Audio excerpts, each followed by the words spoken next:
आता चालू कर.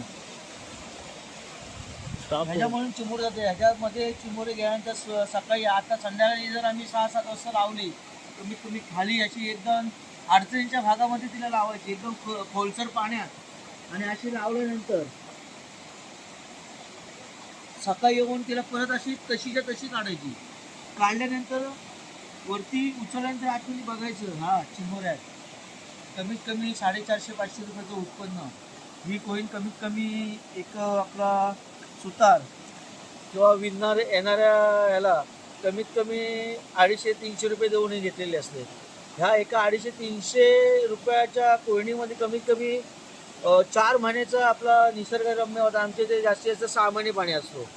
6 महिने म्हणजे 3 महिन्याचंच उत्पन्न आहे. आता जून नंतर ते जास्तीत जास्त दिवाळीच्या आसपास ह्याच्यामध्ये कमीत कमी 25 ते 30 हजाराचं 4 महिन्यामध्ये उत्पन्न घेऊ शकतो एका कोयनीमधून. आणि ही अशी आमची पारंपरिक ही आहे. आता मी आलेलो आहे या ढावामध्ये आमच्या निसर्गरम्य वातावरणामध्ये. आणि गावठी खेकडे काळे चिमोऱ्या मोठ्या कमीत कमी ह्या माझे हे डबे आहेत. आणि हा माझा व्यवसाय 2 तासाचा व्यवसाय. सकाळी एक अर्ध्या राऊंडसाठी आणि संध्याकाळी 1 तासाच्या राऊंडसाठी.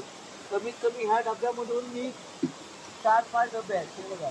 आणि हा डबा कसा बनवलेला आहे तो बघा एकदम सुरळीत. ही प्लॅस्टिकची बरणी आहे. कमीत कमी 50-20 रुपयाची बरणी.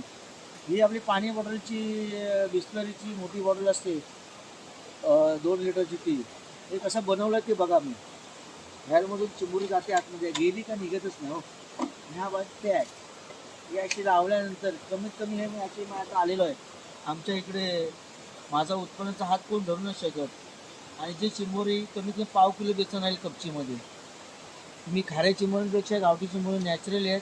तुमचं कॅल्शियम कुणाची सांधे दुखीवरती वगैरे ह्या उत्पन्नासाठी चांगले आहेत. मी कमीत कमी 3 चिंबोरी 100 रुपयाला विकतो. 1 मोठी 2 छोटी.